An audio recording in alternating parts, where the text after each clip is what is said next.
दोस्तों, मेरा नाम अधिराज है। आज मैं आपको अपने जीवन की एक ऐसी कहानी सुनाने जा रहा हूँ, जिसने उस रात हम सबको झकझोर दिया था। ये कहानी मेरे दोस्त की मौसी शीला और उनकी सहेली लता आंटी की है। हमारे मोहल्ले में बिजली की समस्या बहुत पुरानी थी। हर शाम ठीक 7 बजे से 11 बजे तक बिजली गुल रहती थी, यानी 4 घंटे तक बिजली नहीं आती थी। जैसे ही बत्ती जाती, पूरा मोहल्ला अंधेरे में डूब जाता था। मेरा दोस्त पढ़ाई के लिए दूसरे शहर चला गया था और उसके ससुर भी नौकरी के कारण शहर से बाहर रहते थे। इस वजह से उसकी मौसी शीला घर पर बिल्कुल अकेली रहती थी। वह घर पर दर्जी का काम करती थी। उनकी तन्हाई दूर करने और रात के अंधेरे में उनका सहारा बनने के लिए उनकी बचपन की सहेली लता आंटी अक्सर रात को उनके घर सोने आती थी। बिजली गुल होने की वजह से हमारे मोहल्ले में चोरी की घटनाएं भी बहुत बढ़ गई थीं। अंधेरे का फायदा उठाकर चोर अक्सर सोते हुए घरों को निशाना बनाते थे। मैं उनका पड़ोसी था और उन दिनों मेरे घर में टीवी चल रहा होता था, इसलिए मैं अपना ज्यादातर समय शीला आंटी के घर पर ही बिताता था। आंटी मुझे अपने बेटे की तरह मानती थी, वो इसीलिए उन्होंने मुझसे कभी कुछ नहीं कहा। कई बार तो मैं उनके साथ दोपहर का खाना भी खाता था। एक दिन मैं शीला आंटी और उनकी सहेली लता आंटी के साथ दोपहर का खाना खा रहा था और टीवी देख रहा था। घर हंसी जका था। तभी खबरों में हमारे शहर में हो रही चोरियों की बात आने लगी। यह सुनकर लता आंटी का चेहरा चिंता से भर गया। उन्होंने शीला आंटी को घूर कर देखा, मानो उनकी आंखें कुछ इशारा कर रही हों। शीला आंटी ने मेरी तरफ देखा और थोड़ी झिझक के साथ बोली, आदिराज, क्या तुम आज रात हमारे घर आ सकते हो?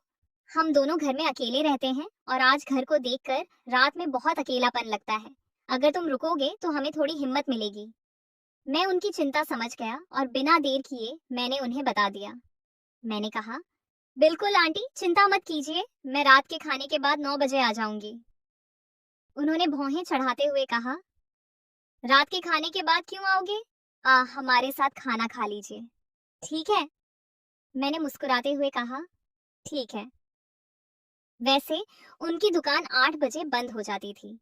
उसके बाद वह और लता आंटी 9 बजे तक घर का काम करती और बातें करती रहती थी। वादे के मुताबिक मैं ठीक 9 बजे उनके घर पहुंच गई। बाहर घना अंधेरा था और स्ट्रीट लाइट भी बंद थी। घर के अंदर एक मोमबत्ती की हल्की रोशनी जल रही थी, जिससे दीवारों पर बड़ी सी परछाई बन रही थी। फिर हम तीनों ने साथ में खाना खाया। उस दिन संयोग से बिजली भी सामान्य से ज्यादा देर तक बंद रही। 10 बज चुके थे, लेकिन बिजली नहीं आई थी। खाना खाने के बाद शीला आंटी और लता आंटी अंदर के कमरे में चली गईं।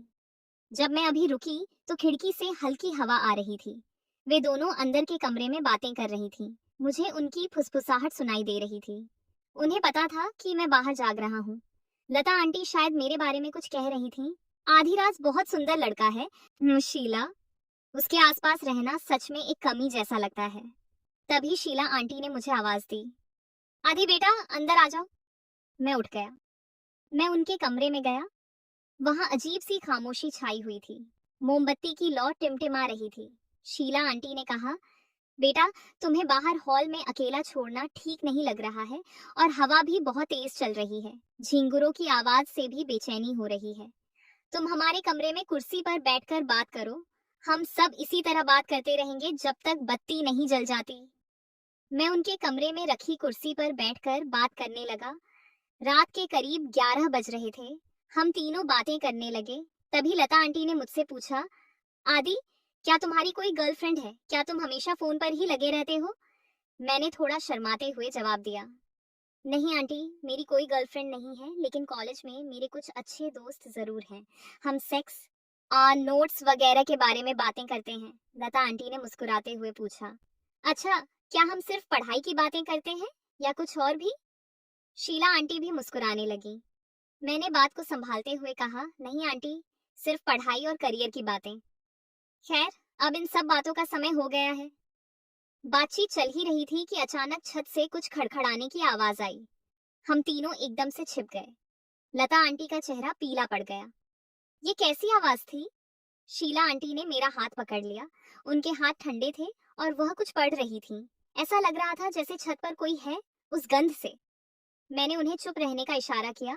तुम दोनों यहीं रुको और अंदर से दरवाजा बंद कर लो, मैं जाकर देखती हूँ। मैंने हिम्मत जुटाकर कहा, नहीं, मैं खतरे में पड़ सकती हूँ।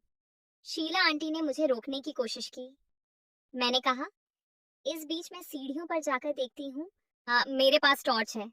मैं भारी बैग लेकर सीट से उठी और हॉल से होते हुए सीढ़ियों की ओर चल पड़ी। मैंने कोने में रखी एक भारी छड़ी उठा ली। मेरा दिल तेजी से धड़क रहा था, लेकिन मुझे उन दोनों को चकमा देना ही था।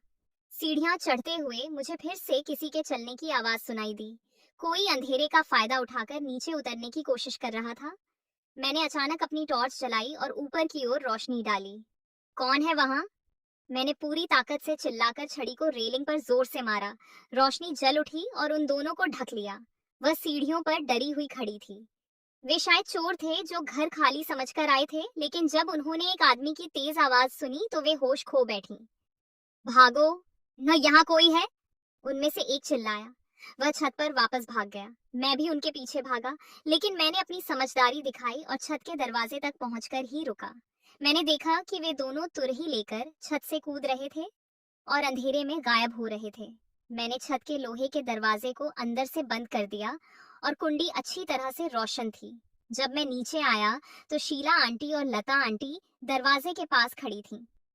मुझे सुरक्षित देखकर उन्हें राहत मिली। लता आंटी ने भारी आवाज में पूछा, दो लोग थे आंटी, वे शायद चोर थे, लेकिन वे भाग गए। मैंने छत का दरवाजा बंद कर दिया। मैंने उन्हें एक गिलास पानी दिया और कहा। शीला आंटी की आंखों में आंसू भर आए। उन्होंने मेरे कंधे पर हाथ रखा और कहा, अगर आज तुम न होते तो पता नहीं हमारा क्या होता। हमने तुम्हें सिर्फ सोने के लिए बुलाया था, लेकिन तुम बस। हमारे राक्षस की लता आंटी ने भी बेटे की तरह कहा, हाँ, तुमने साबित कर दिया कि तुम कितने जिम्मेदार हो। कुछ देर बाद लगभग 11 बजे आंटी सोने चली गईं। घर रोशनी से जगमगा उठा। इस रोशनी ने उनके चेहरों से उदासी भी मिटा दी थी। उस रात से वे उन दोनों के मन में मेरे लिए सम्मान और भी बढ़ गया।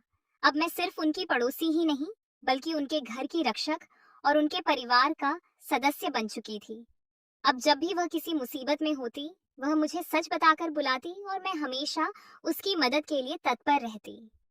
तो हे प्रार्थनाशील मित्रों, आज मैं आपके लिए आपकी अपनी प्रेमिका की कहानी लेकर आई हूँ।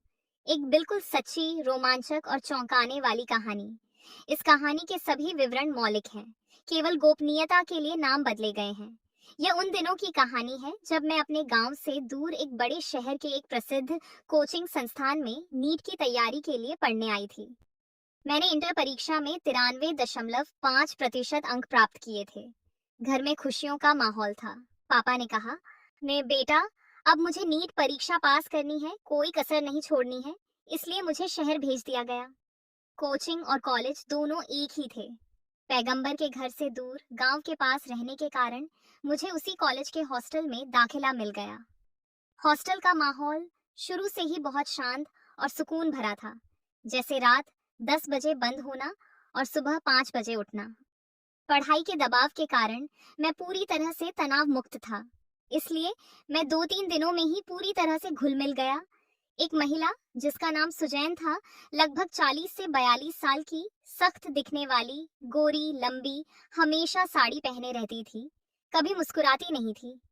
लड़के दबे स्वर में कहते थे, ये हिटलर है, उसका